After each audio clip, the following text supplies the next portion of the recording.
नमस्कार, जय जोहार। क्या आप भी गवर्नमेंट एग्जाम्स की तैयारी करना चाहते हैं? क्या आप भी मेमोरी टेक्निक्स और ट्रिक्स के जरिए बहुत ही कम समय में स्मार्ट स्टडी करना चाहते हैं? क्या आप चाहते हैं कि सीजी व्यापम टॉपर आपको पढ़ाए? तो डाउनलोड करिए योगेंद्र साहू क्लासेस ऐप। यहाँ 10 से अधिक गवर्नमेंट एग्जाम्स क्रैक करने वाले और सीजी व्यापम टॉप करने वाले योगेंद्र सर सीजीपीएससी और सीजी व्यापम के अंतर्गत होने वाले सभी एग्जाम्स की तैयारी कराएं। तो डाउनलोड करिए Yogendra Sahu classes app to be the best, learn from the best.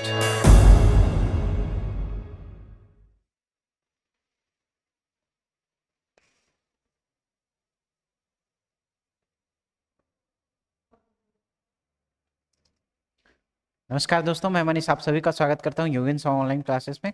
Kalachuri काल का एक ही पार्ट बचा हुआ है ना, जो हम लोग यहाँ पे उसकी प्रशासनिक व्यवस्था देखेंगे, माप तौल की इकाई देखेंगे।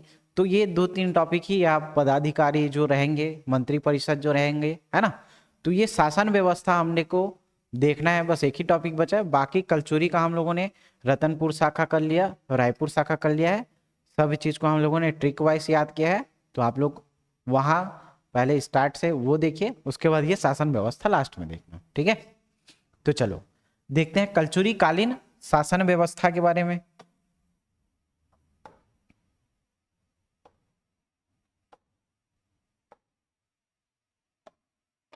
किसके बारे में देखेंगे जी? कलचुरी कालीन जो शासन व्यवस्था है, उस शासन व्यवस्था से क्वेश्चन बनता है, ठीक है। तो पहला ही देखो क्या सेगमेंट बोल रहा है कि ये कौन सी व्यवस्था पर आधारित थी? राजतंत्र पर आधारित थी, ठीक है। राजतंत्र कहने का क्या मतलब है? जैसे एक प्रजातंत्र होता है, मतलब जैसे हम आम लोग, आम जनता चुन करके किसी व्यक्ति को क्या करते हैं? पद पर बैठाते हैं, है ना, गद्दी पर बैठाते हैं। तो वो क्या है? वो जनता के द्वारा चुना हुआ प्रतिनिधि है, ठीक है। जैसे एमएलए बोलते हो, एमपी बोलते हो, है ना, वो जनता के द्वारा चुना हुआ प्रतिनिधि है। वो क्या कहलाएगा? राजतंत्र नहीं कहलाएगा। वो क्या कहलाएगा? प्रजातंत्र या गणतंत्र के आधार पे कहलाया जाएगा। लेकिन राजतंत्र कहने का क्या मतलब है कि राजा का बेटा राजा बनेगा, ठीक है। तो ये राजतंत्र था। तो कलचुरी कालीन जब शासन व्यवस्था हम लोग देख रहे थे, तो याद करो के आर पीजेआर पढ़ रहे थे ना, पीजेआर। तो पृथ्वी देव का बेटा कौन? जाजल्य देव। जाजल्य देव का बेटा कौन? रत्नदेव, ठीक है। तो ये सब क्या हो रहा था? एक बाप का बेटा फिर राजा बन रहा था, फिर एक बाप का बेटा फिर राजा बन रहा था। मतलब यहाँ पे जो शासन व्यवस्था हम लोग देख रहे थे, या यहाँ पे जो प्रशासनिक व्यवस्था हम लोग देख रहे थे, वो कैसे आधारित थी जी? राजतंत्र पर आधारित थी। मतलब जो राजा का बेटा राजा बन रहा था, वो राजतंत्र पर आधारित व्यवस्था थी।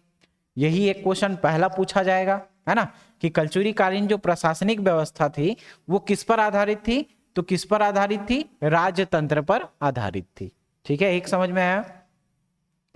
अब इसमें जो राजा है, उस राजा को किसी न किसी के द्वारा सहायता प्राप्त होगी। भाई एक राजा है, अकेले तो शासन नहीं चला पाएगा, है ना।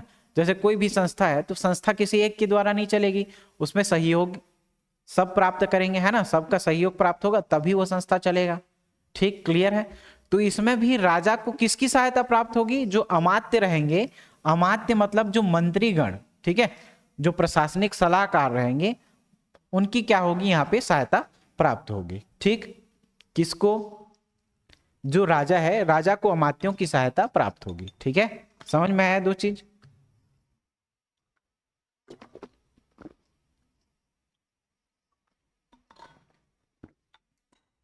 पहला चीज तो क्या, ये किस पर आधारित है? राजतंत्र पर आधारित है। दूसरा चीज, इसको सहायता किसके? अमात्यों की सहायता प्राप्त थी। और जो संपूर्ण कलचुरी राज्य था वो गढ़ों में विभाजित था या प्रांतों में विभाजित था। अब इसको कैसे पढ़ेंगे? टोटल 36 गढ़ों के आधार पे शिवनाथ नदी के द्वारा क्या किया जाएगा? शिवनाथ नदी के उत्तर वाले भाग में और कौन से भाग में? दक्षिण वाले भाग में। तो उत्तर वाले भाग में और दक्षिण वाले भाग में क्या किया जाएगा? इसको बांटा जाएगा, ठीक है। किसको? जो कलचुरी कालीन शासन व्यवस्था है या गढ़ व्यवस्था है, ठीक है, इसमें क्या किया जाएगा? जो संपूर्ण कलचुरी राज्य है वो गढ़ों में विभाजित होगा। शिवनाथ नदी के उत्तर में 18 गढ़, शिवनाथ नदी के दक्षिण में 18 गढ़। तो ये गढ़ व्यवस्था भी आपको पढ़ाऊंगा मैं, ठीक है। छत्तीसगढ़ व्यवस्था के हिसाब से वो गढ़ों को भी हम लोग याद करेंगे। तो ये एक चीज समझ में आया। पहला चीज देखो, ये राजतंत्र पर आधारित थी, ठीक है। इसको किसकी सहायता प्राप्त थी? अमात्यों की सहायता प्राप्त थी।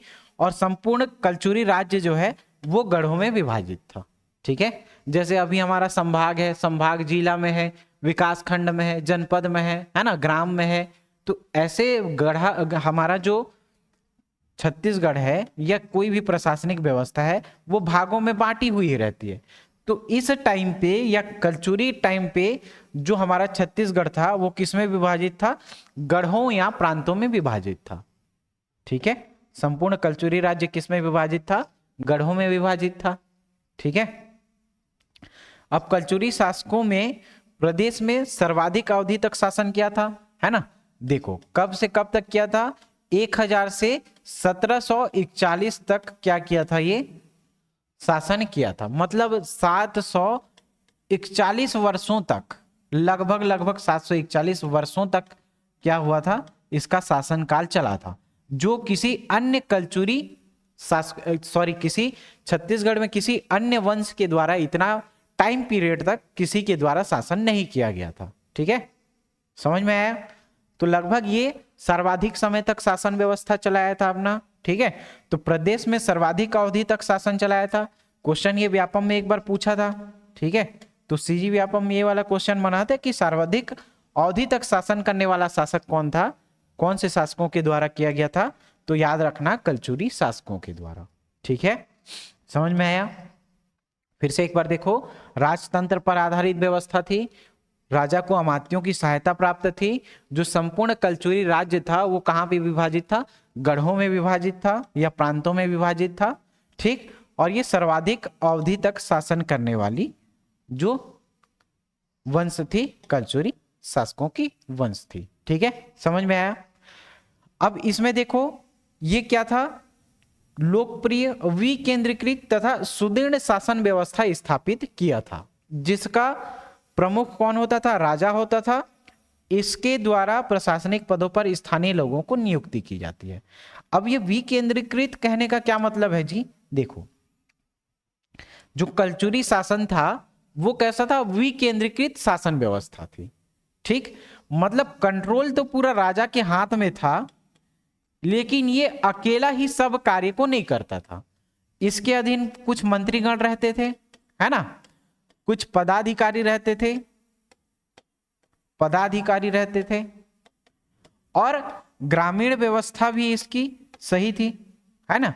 मतलब क्या था? ये पूरा शक्ति को अपने पास ही ना रख करके क्या कर रहा है? थोड़ा इधर बांट रहा है, इधर और इधर। मतलब अपनी शक्तियों को जो है ये विकेंद्रीकृत कर रहा है, ठीक। केंद्रीकृत मतलब सिर्फ और सिर्फ एक ही जगह पे रहता है सब शक्ति। विकेंद्रीकृत मतलब अपने दायित्वों को या अपने शक्तियों को क्या करेगा? अपने निचले स्तर पर क्या करेगा? ये बांट देगा। जैसे समाजशास्त्र का पढ़ते हो हायरार्की सिद्धांत, वैसे ही ये क्या करेगा? इसका जो संपूर्ण शक्ति है वो विकेंद्रीकृत रहेगा। मतलब उसके जो पदाधिकारी होंगे वहां तक अपने शक्ति को क्या करेगा? वो ट्रांसफर करते जाएगा। तो ये कलचुरी जो शासन व्यवस्था थी वो भी केंद्रीकृत थी, ठीक है। और इसमें कुछ स्थानीय लोगों को भी नियुक्त किया जाता था, है ना। क्लियर? तो अमात्यों की सहायता प्राप्त थी, है ना। जो हम लोग अमात्य पढ़ रहे थे, अमात्यों की सहायता प्राप्त थी। तो कौन कौन से मंत्रीगण हैं वो देख लेते हैं। कलचुरी कालीन मंत्रीगण देखेंगे जी, ठीक है। कलचुरी कालीन कौन से देखेंगे? मंत्रीगण देखेंगे। तो सबसे पहले देखो कौन था? युवराज था, ठीक। तो युवराज कौन होगा जी? युवराज हमेशा देखना किसको चुना जाता है? युवराज बताओ। जो राजा का बेटा है ना, या जो राजा है उस राजा का उत्तराधिकारी। मतलब इसके बाद कौन बनेगा? ठीक है। तो इसके बाद राजा के बाद जो उत्तराधिकारी होगा उसको क्या कहा जाएगा? युवराज कहा जाएगा, ठीक। ये तो हर किसी को मालूम रहेगा, ऐसे कोई विशेष चर्चा करने वाले बात नहीं है इस पे। तो युवराज किसको बनाया जाएगा? जो राजा का उत्तराधिकारी होगा वो, ठीक। महामंत्री कौन होगा? महामंत्री, देखो मंत्री भी 2-3 टाइप के आएंगे, लेकिन ये महामंत्री है। महामंत्री मतलब जो मंत्रियों का हेड है, तो सर्व प्रमुख अधिकारी होगा। ये एक चीज तो समझ में आ गया है ना। महामंत्री कहने का क्या अर्थ है कि ये सर्व प्रमुख मंत्री होगा, ठीक। और जो डायरेक्ट राजा से क्या करेगा? सलाह मशवरा करेगा, मतलब जो प्रशासनिक सलाहकार होगा वो क्या कहलाएगा? महामंत्री कहलाएगा। महामंत्री मतलब मंत्रियों का राजा, मतलब सर्व प्रमुख अधिकारी, जो क्या करेगा? सलाह देने का कार्य करेगा। किसको? राजा को। तो राजा को प्रशासनिक सलाह देने का कार्य किसके द्वारा किया जाएगा? वो किया जाएगा महामंत्री के द्वारा, ठीक है। महामात्य देखो, है ना, तो महामात्र ये सर्व प्रमुख मंत्री है। ये क्या है? सिर्फ प्रमुख मंत्री है। कौन? महामात्य। महामात्य क्या है? प्रमुख मंत्री है। जबकि महामंत्री कौन है? सर्व प्रमुख अधिकारी है, जो प्रशासनिक सलाहकार का काम करेगा। अमात्य देखो, महामात्य और अमात्य, तो महामात्य से थोड़ा सा छोटा वाला पद किसका है? अमात्य का। तो अमात्य का है मतलब ये क्या करेगा? जो मंत्री परिषद है उस मंत्री परिषद का सदस्य रहेगा। जैसे अभी के टाइम में ही हम लोग देख लेते हैं, है ना, जैसे ये मंत्री परिषद है तो इसमें क्या रहता है जी? एक सीएम रहेगा और एक वित्त मंत्री रहेंगे, है ना, और एक शिक्षा मंत्री रहेंगे। तो ये क्या है? मंत्रीगण है। ये क्या है? सर्व प्रमुख मंत्री है, ठीक है। और यहाँ पे पीएम रहेगा, तो ये क्या करेगा? इसको भी रिपोर्ट देगा। जो सीएम है वो किसको रिपोर्ट देगा? पीएम को देगा, ठीक। तो ये पीएम क्या हो जाएगा? सर्व प्रमुख अधिकारी, है ना, सर्व प्रमुख अधिकारी जो राजा का प्रशासनिक सलाहकार होगा। और ये पीएम रिपोर्ट किसको देगा? राष्ट्रपति को देगा, ठीक है। ये पीएम किसको रिपोर्ट देगा? राष्ट्रपति को देगा। तो ये राष्ट्रपति एक हिसाब से अभी ये क्या है? राजा है, ठीक है। पीएम जो है वो महामंत्री है, जो प्रशासनिक सलाहकार रहेगा। सीएम क्या हो जाएगा? महामात्य हो जाएगा, ठीक। और जो मंत्री परिषद के सदस्य हैं वो क्या हो जाएंगे? अमात्य हो जाएंगे। आप अभी वर्तमान परिदृश्य से भी इसको क्या कर सकते हो? मैच करके पढ़ सकते हो, ठीक है। लेकिन बेसिकली याद रखना, कलचुरी काल का जो हायरार्की है वो इसी हिसाब से आपको याद रखना है। पहले युवराज, युवराज कौन होगा? राजा का उत्तराधिकारी होगा। महामंत्री कौन होगा? सर्व प्रमुख अधिकारी होगा, जो राजा का क्या होगा? प्रशासनिक सलाहकार होगा, ठीक है। महामात्य कौन होता है? महामात्य मतलब प्रमुख मंत्री रहेगा। मंत्री परिषद का सदस्य रहेगा, उसको क्या बोला जाएगा? अमात्य कहा जाएगा, ठीक है। और महाअध्यक्ष, महाअध्यक्ष देखो, अध्यक्ष क्या करता है हमेशा? जो सचिवालय प्रमुख है ना, सचिवालय का काम देखता है, वो महाअध्यक्ष कहलाएगा, ठीक है।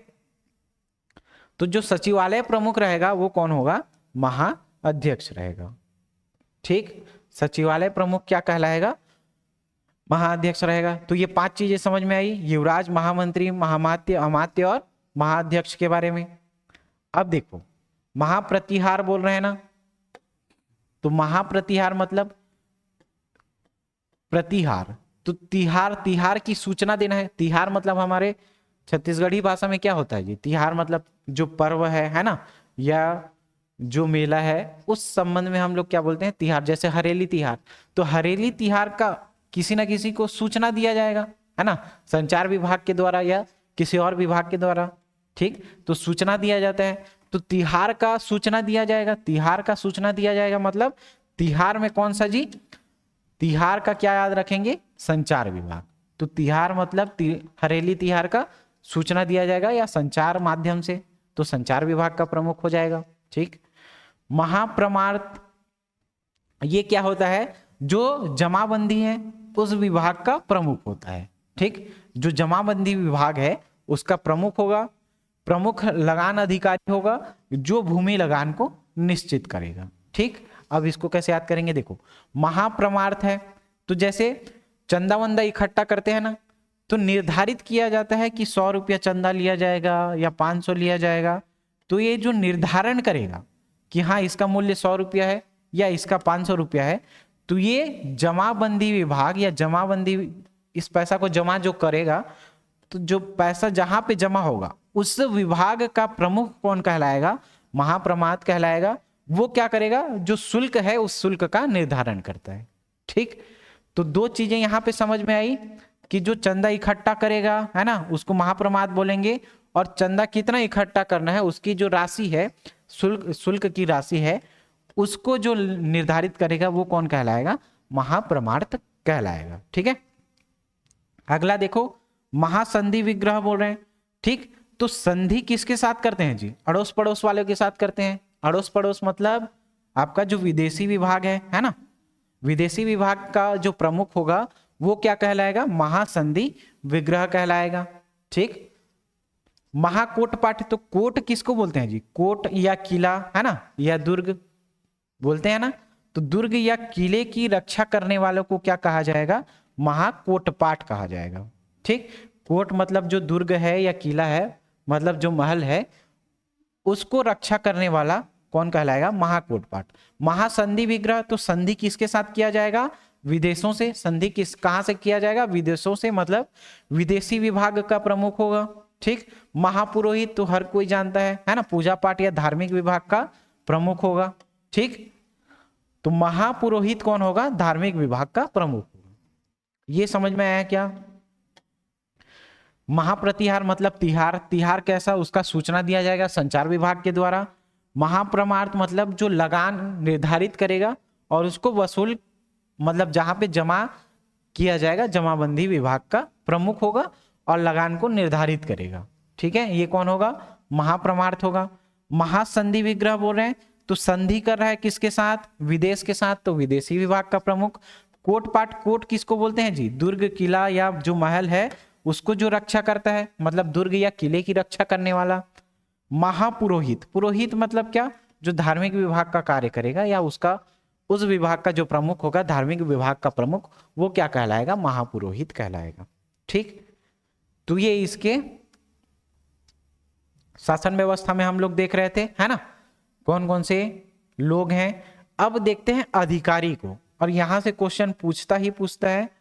ठीक है, किसको लेकर के, अधिकारी को लेकर के और उससे संबंधित विभाग को लेकर के। ठीक, जैसे अभी पूछते हैं ना, जैसे शिक्षा मंत्री कौन है, ठीक, वैसे ही यहाँ पे क्या किया जाएगा, जो संबंधित विभाग है उसके अधिकारी हैं वो पूछा जाएगा। तो सबसे पहले देखो सोल्लिक के बारे में, तो सोल्लिक क्या करेगा, कर संग्रहण अधिकारी होगा। ठीक है, कर संग्रहण अधिकारी होगा। जो टैक्स है, टैक्स एक हिसाब से शुल्क है ना, टोल टैक्स देते हो वो भी शुल्क है ना, तो जैसे जो शुल्क है, शुल्क को वसूल करने वाला अधिकारी जो होगा वो क्या कहलाएगा, सोल्लिक कहलाएगा। ठीक है, तो शुल्क को वसूल करने वाला जो अधिकारी होगा वो क्या कहलाएगा, सोल्लिक कहलाएगा। ठीक, तो कर संग्रहण अधिकारी को क्या कहा जाएगा, सोल्लिक कहा जाता है जी। नेक्स्ट आता है पूर्व प्रधान। पूर्व मतलब क्या होता है जी, कोई नगर है ना, या कोई कस्बा है या कोई जिला टाइप का है। ठीक, तो जो नगर है उस नगर विभाग का प्रमुख होगा वो क्या कहलाएगा, पूर्व प्रधान कहलाएगा। ठीक, ग्रामकूट कौन कहलाएगा, ग्राम का प्रमुख अधिकारी। भाई पूर्व प्रधान किसको बोल रहे हैं, जो नगर का प्रमुख अधिकारी है उसको कह रहे हैं, है ना। ग्रामकूट किसको कह रहे हैं, जो ग्राम का प्रमुख अधिकारी है। ग्रामागमिक बोल रहे हैं, देखो ग्रामकूट अलग है, ग्रामागमिक अलग है। ग्रामागमिक बोल रहे हैं तो गमिक मतलब आना जाना, आवागमन। तो आवागमन किससे किया जाता है, यातायात संबंधी अधिकारी जो होगा। ठीक है, कौन से संबंधित अधिकारी होंगे, यातायात संबंधित जो अधिकारी होंगे वो ग्रामागमिक कहलाएंगे। तो इसको कैसे याद करोगे, ग्रामागमिक मतलब एक गांव से दूसरे गांव में आना जाना या आवागमन को कहेंगे। तो आवागमन के लिए क्या यूज करते हैं हम लोग, यातायात। ठीक है, तो यातायात संबंधित जो अधिकारी होंगे वो कौन होंगे, ग्रामागमिक होंगे। ठीक, महाभंडागारिक। अब देखो भंडागारिक में भंडार आ रहे है ना, तो भंडार में क्या रहता है जी, रुपया पैसा, लालची लोग। ठीक, तो इसमें देखो भंडार गृह का प्रमुख कौन होगा, कोषाध्यक्ष हो जाएगा। ठीक, तो ये याद हो गया, भंडार गृह का अधिकारी जो होगा वो मुख्य कोषाध्यक्ष हो जाएगा। महाबलाधिकृत आ रहा है, तो देखो महाबलशाली कौन रहेगा, जो सेनापति रहेगा, है ना। जो सेनापति रहेगा वो महाबलशाली होगा, तब तो जो युद्ध है वो जीत पाएंगे। जैसे अकबर और हेमू के बीच में युद्ध हुआ था, ये सब घटना आप लोग देखे भी होंगे, है ना, सॉरी सुने भी होंगे या पढ़े भी होंगे। तो महाबलाधिकृत के बारे में क्या होगा? महाबलाधिकृत, जो महाबलशाली होगा वो कौन होगा? जो सेनापति है वो बलशाली होगा। तो मुख्य सेनापति महाबलाधिकृत हो जाएगा। नैमित्तिक, नैमित्तिक क्या हो जाएगा? जो राज्य ज्योतिषी रहेगा, मतलब आगे क्या घटेगा पीछे क्या घटेगा, है ना, तो ये सब क्या कौन तय करेगा?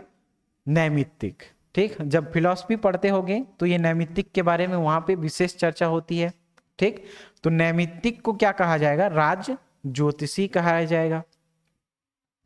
ठीक है, तो आक्राधिकारी पुरुष अलग, दूसरा देखो आक्राधिकारी पुरुष, है ना, तो एक चीज हम लोग बोलते हैं आकर खाना खाओ, आकर खाना खाओ बोलते हैं ना, तो आकर खाना खाओ मतलब खानों का जो प्रमुख है वो क्या कहलाएगा? आक्राधिकारी पुरुष कहलाएगी। ठीक है, आक्राधिकारी पुरुष कौन कहलाएगा? खानों का प्रमुख। तो आकर खाना खाओ बोलते हैं ना, आकर खाना खाओ, तो खानों का प्रमुख कौन हो जाएगा? आक्राधिकारी। घटपति या तरपति के बारे में, तो तर, तरुणी, सूर्य ये सब जानते भी होंगे, है ना, तो ये सब कहाँ देखने को मिलेगा? जो नाव के देख रेख करने वाला अधिकारी है वो क्या कहलाएगा? तरपति या घटपति कहलाएगा। ठीक है, तरपति या घरपट्टी कौन कहलाएगा? नाव के देख रेख करने वाला।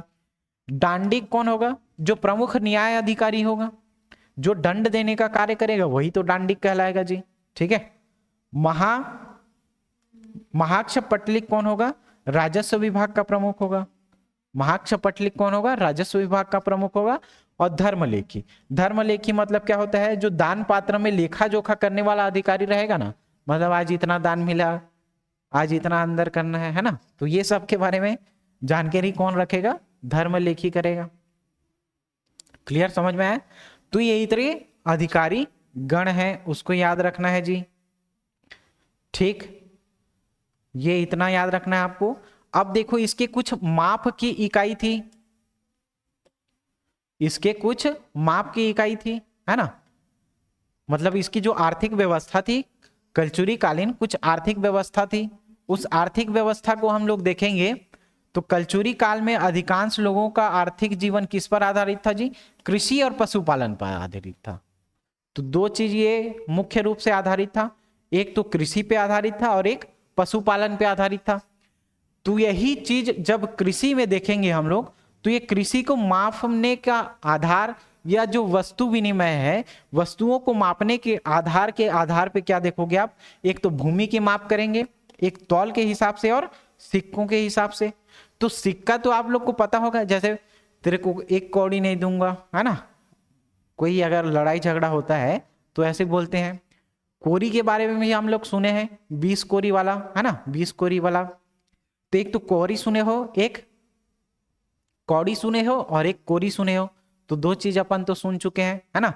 तो जब सिक्कों का माप हम लोग देखेंगे तो ये आराम से याद हो जाएगा आपको। ठीक, तो चलो अब माप के आधार पे हम लोग पहले भूमि को कैसे मापा जाता है, जैसे अभी एकड़ में नापते हो, है ना, 100 डिसमिल के हिसाब से, एकड़ के हिसाब से, इस हिसाब से मापते हो।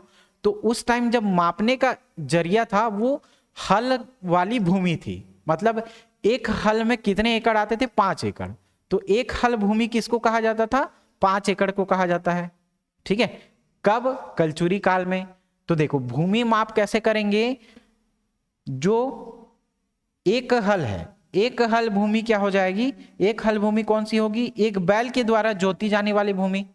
मतलब देखे भी होगे पुराने जमाने में लोग, है ना, जिसको क्या बोलते हैं, नांगर जोतना बोलते थे ना, तो वही है, एक बैल के द्वारा जोते जाने वाली भूमि क्या कहलाएगी? एक हल भूमि कहलाएगी।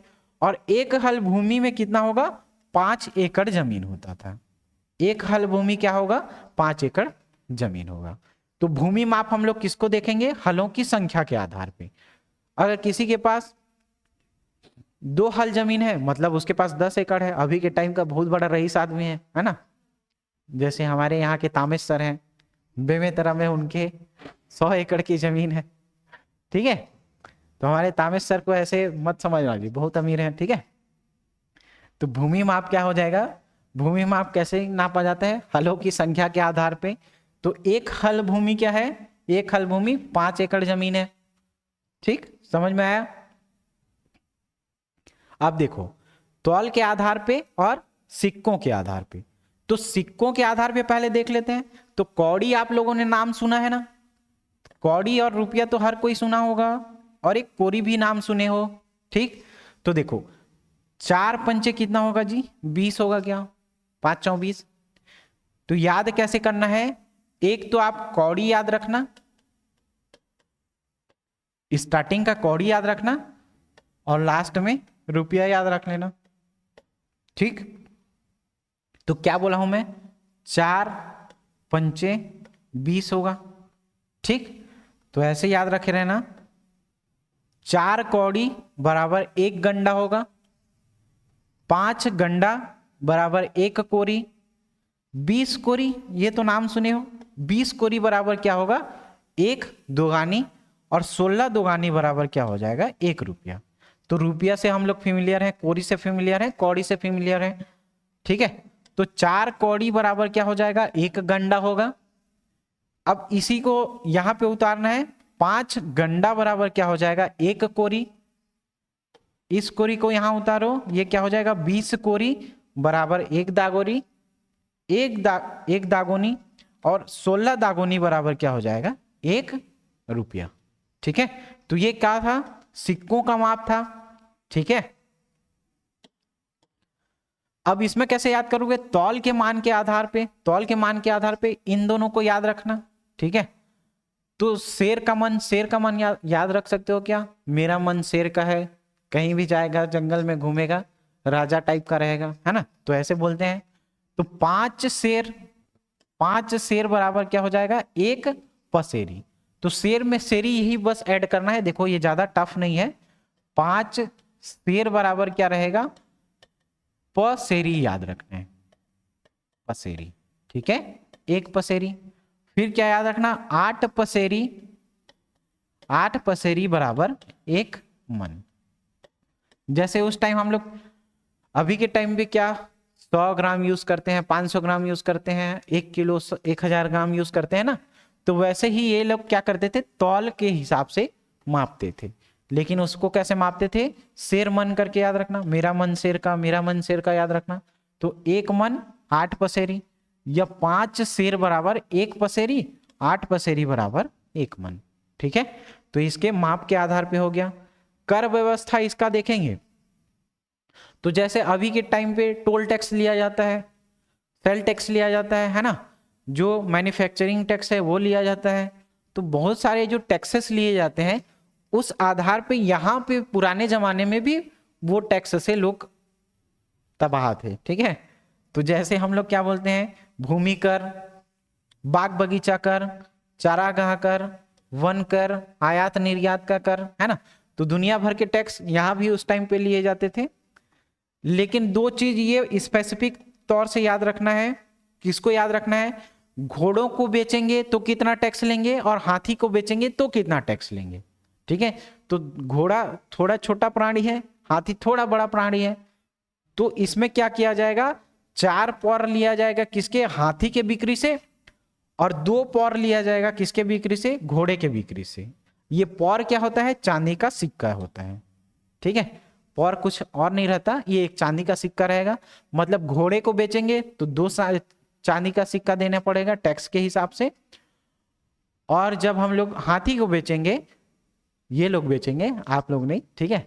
तो ये लोग जब हाथी को बेचेंगे तो कितना लेते हैं जी, 4 चांदी का सिक्का लेते हैं। तो घोड़े के लिए 2 चांदी का सिक्का और हाथी के लिए 4 चांदी का सिक्का लिया जाता है, ठीक। समझ में आया क्या। तो ये आपका क्या हो जाएगा, कलचुरी कालीन शिक्षा का केंद्र हो जाएगा जी। तो कलचुरी कालीन शिक्षा का केंद्र क्या था, जो फेमस जगह है ना, बौद्ध लोगों का जो जगह था, जैसे सिरपुर, आरंग, राजिम, रायपुर। याद कैसे करोगे, रायपुर को ही हमेशा याद रखना, फ्रंट में बोला था, है ना। रायपुर इधर क्या है जी, राजिम, है ना। ऊपर में क्या, महासमुंद का एरिया सिरपुर, इधर बिलासपुर में क्या, रतनपुर। तो ये प्रमुख शिक्षा के केंद्र थे। एक रायपुर, इधर याद रखना राजिम, इधर याद रखना रतनपुर, तीनों आर से आएगा, रायपुर, राजिम, ठीक है। इधर क्या याद रखना, रतनपुर, रतनपुर। और एक फेमस जगह इधर क्या है, सिरपुर। तो ये चार मतलब कल्चुरी-कालीन शिक्षा का केंद्र याद रखना, ठीक है। सब चीज याद रखने की जरूरत नहीं है। रतनपुर याद रखना, सिरपुर याद रखना, राजिम, रायपुर, आरंग पास में है तो इसको अलग से याद कर सकते हो, ठीक है। तो ये कल्चुरी-कालीन शिक्षा का केंद्र था, ठीक। इसमें कुछ विशेष तथ्य हैं, वो आप लोग देख लेना जी, इतना इंपॉर्टेंट नहीं है ये, ठीक। क्या था, बाह्य शत्रुओं से रक्षा के लिए ये लोग क्या करते थे, किले का निर्माण करते थे। जैसे तिम्माड़ का किला हम लोग रतनपुर, जाजलदेव, है ना, जाजलदेव ने जाजलपुर, मल्हार, ये सब क्या बनाया था, दुर्ग बनाया था। कल्चुरी-कालीन समाज में प्रशासन संबंधी महत्वपूर्ण फैसले रानियां लेती थी। अब ये कैसे सिद्ध होता है, जैसे कल्चुरी शासक के टाइम पे हम लोग लास्ट शासक देख रहे थे रघुनाथ सिंह, है ना। तो रघुनाथ सिंह की मानसिक स्थिति ठीक नहीं थी, है ना, पुत्र वियोग में। तो उनकी जो रानियां हैं वो क्या करती हैं, सफेद झंडा फहरा करके अपने आप को आत्मसमर्पण करती हैं, है ना। तो मतलब महत्वपूर्ण प्रशासन संबंधी महत्वपूर्ण फैसले कौन लेते हैं, रानियां ले सकती थी, ठीक है, रानियां ले सकती थी। रतनपुर के महाराजा मंदिर के आसपास अनेक सती स्मारक हैं जो इस काल की सती प्रथा के प्रचलन के साक्ष्य हम लोग को देते हैं, ठीक है। तो इसके संबंध में इतना जानकारी देखने को मिलेगा, है ना, ठीक है। और यहां से ज्यादा जानकारी नहीं मिलेगी जी, क्लियर, समझ में आया। तो इसके प्रशासन व्यवस्था में ये देखने को मिलेगा। और आपको कुछ 2-3 फैक्ट और जानने हैं, ये तो हम लोगों ने कर लिया था।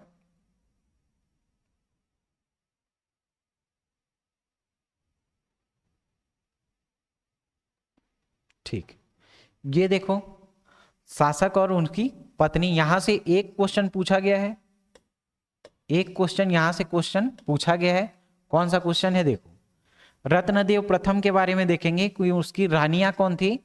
तो याद करो, नोनल्ला देवी हम लोगों ने पढ़ा था, है ना। और ये नोनल्ला देवी का जो क्षेत्र था, पेंड्रा वाला क्षेत्र, है ना, इसके पापा के और कोई वंशज नहीं होने के कारण ये जो पेंड्रा क्षेत्र था वो रत्नदेव को वापस मिल जा रहा था, है ना।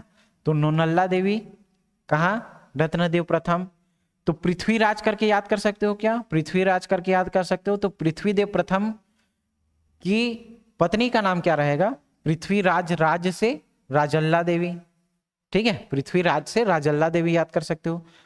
जाजल्य देव प्रथम का जाल करके याद कर सकते हो क्या, जाल में, है ना, जाल में मछली पकड़ते हैं, कुछ और पकड़ते हैं, तो जाल करके याद कर सकते हैं। जाजल्य देव प्रथम का लाश छल्ला देवी, ठीक है, जाल से ला से लाछल्ला देवी याद कर सकते हो। जगत देव का, तो पूरा जगत सोमवार को पूजा करता है ना, पूरा नहीं तो कम से कम जो विश्वास करते हैं, है ना, मिश्रा जी का बात सुन के, तो वो क्या करते हैं, पूरा जगत सोमवार को क्या करता है, पूजा करता है। तो जगत देव सोम से सुमल्ला देवी, सोम से सुमल्ला देवी। पृथ्वीराज, पृथ्वी राजल्ला देवी। जाल से जाजल्य देव प्रथम का लाछल्ला देवी। जगत सोमवार को पूजा करेगी तो सोमल्ला देवी। रत्नदेव तृतीय का रल्हा और पद्मा याद रखना, ठीक है, र से रल्हा और पद्मा याद रख सकते हो, ठीक। रत्नदेव तृतीय का रल्हा और पद्मा। इसकी कल्चुरी-कालीन जो राजधानी था वो भी हम लोगों ने देखा था। देखो, तुम्माड़ कौन बनाया था, कलिंगराज। रत्नदेव प्रथम क्या कर रहा था, रतनपुर। छुरी को संगई बहारेंद्र साय, हम लोगों ने पढ़ रखा है ये सब। खल्लारी का केशव देव और रामचंद्र देव। स्टार्टिंग में ही देखो, अभी जो लास्ट सेशन हम लोगों ने लिया था उसमें खल्लारी से कौन कौन शासन कर रहा था, केशव देव और रामचंद्र देव। जबकि रायपुर क्या, ब्रह्मदेव, रामचंद्र देव ही बसाया था। राय ब्रह्मदेव राय के नाम से ही रायपुर शहर को बसाया था, तो रायपुर शहर को राजधानी ब्रह्मदेव बनाएगा। जबकि केशव देव और रामचंद्र देव की राजधानी क्या रहेगी, खल्लारी रहेगी, ठीक है, समझ में आया इतना।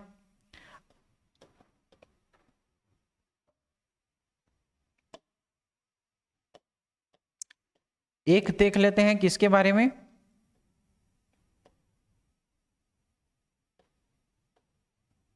जीर्णोद्धार के बारे में। कलचुरी कालन जो शासक हैं इनके द्वारा जो जीर्णोद्धार कराया गया था, इस जीर्णोद्धार को देखेंगे। तो इसको याद कैसे रखना जी, इसको याद रखना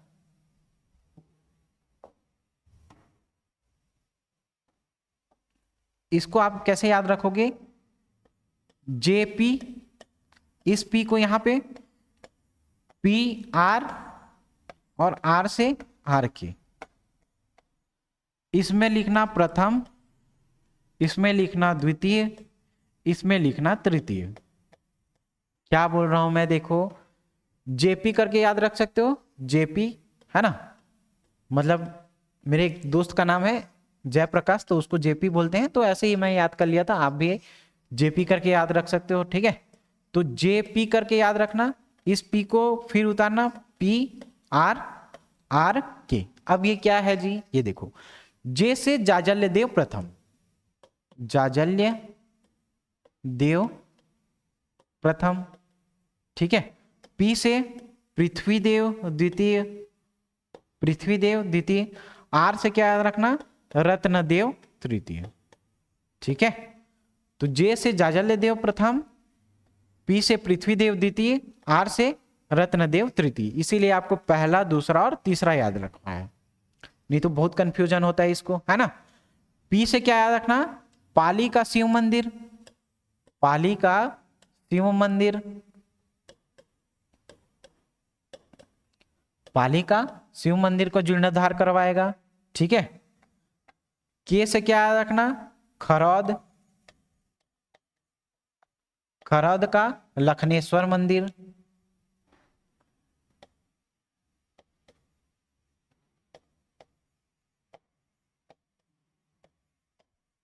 खरौद का लखनेश्वर मंदिर। और आर से क्या याद रखना, राजिम का राजीव लोचन मंदिर, राजीव लोचन मंदिर। देखो जेपी, पी को नीचे उतारो, पी आर, आर से आर के, ठीक है। जेपी पी आर आर के, जेपी पी आर आर के। जे से जाजल्य देव प्रथम, पी से पृथ्वी देव द्वितीय, आर से रत्नदेव तृतीय। क्या करेगा, पाली के शिव मंदिर का जीर्णोद्धार, राजिम का राजीव लोचन मंदिर, खरौद का लखनेश्वर मंदिर। अब चलो इसको देखो, जाजल्य देव प्रथम है ना, ये जेपी करके याद किए थे क्या, पी से पाली का शिव मंदिर का जीर्णोद्धार करवाएगा, ये प्रथम वाला है। फिर पी आर करके याद किए थे क्या, तो पी से पृथ्वी देव द्वितीय है, अब ये याद रखना, ये क्या करेगा, राजिम का राजीव लोचन मंदिर निर्माण करवाएगा, जीर्णोद्धार करवाएगा आर से। और ये आर के करके याद किए थे, आर के मतलब रत्नदेव तृतीय क्या करेगा, लक्ष्मणेश्वर मंदिर, खरौद का लक्ष्मणेश्वर मंदिर, के से खरौद का लक्ष्मणेश्वर मंदिर और सौरी मंदिर, ठीक है।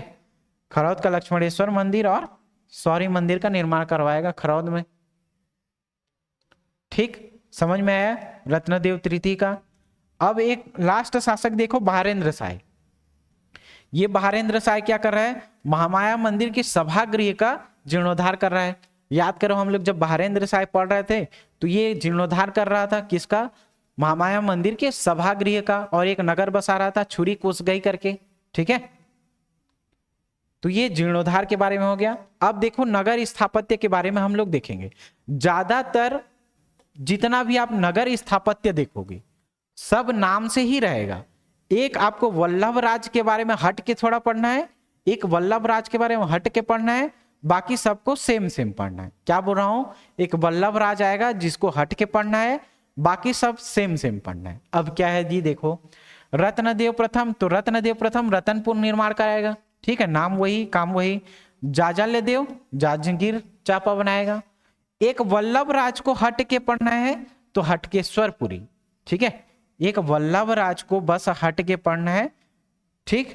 तो अकाल देव और से अकलतरा है ना, रामचंद्र देव रायपुर अपने बेटे के नाम से, तखत सिंह का तखतपुर, राज सिंह का राजपुर, जगपाल का जगपालपुर, कल्याण साय का लालपुर। कल्याण लाल याद रखना है ना, कल्याण लाल करके याद कर सकते हो। क्या चीज पढ़ा है, क्या चीज बताया मैं, जब नगर स्थापत्य के बारे में देखोगे तो दो चीज आपको बस अलग से पढ़ना है, बाकी जितना नाम आएगा सब नाम के हिसाब से पढ़ लेना है।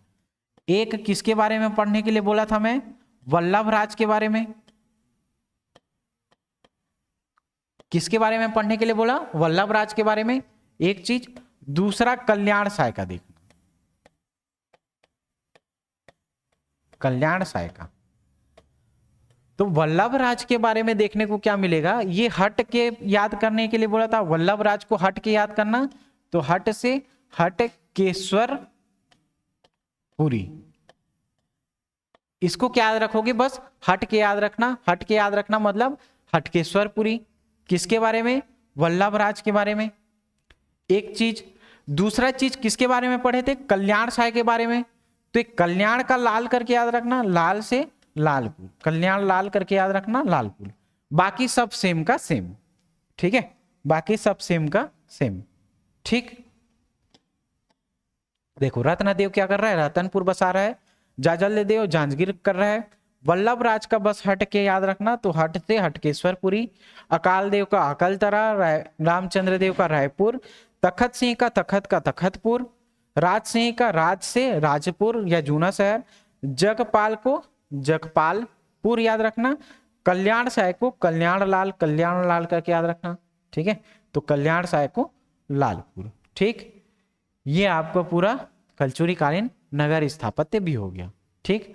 और जितना भी मिसलेनियस पार्ट था लगभग हम लोगों ने सबको देख लिया है, ठीक।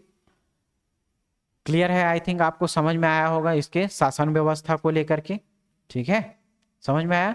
मिलते हैं अगली कक्षा में। ये पूरा कलचुरी पार्ट क्या होता है खत्म होता है, जो स्टार्टिंग से लेकर के एंड तक हम लोगों ने पूरा कलचुरी को कवर अप कर लिया है, ठीक है। मिलते हैं अगली कक्षा में। Thank you.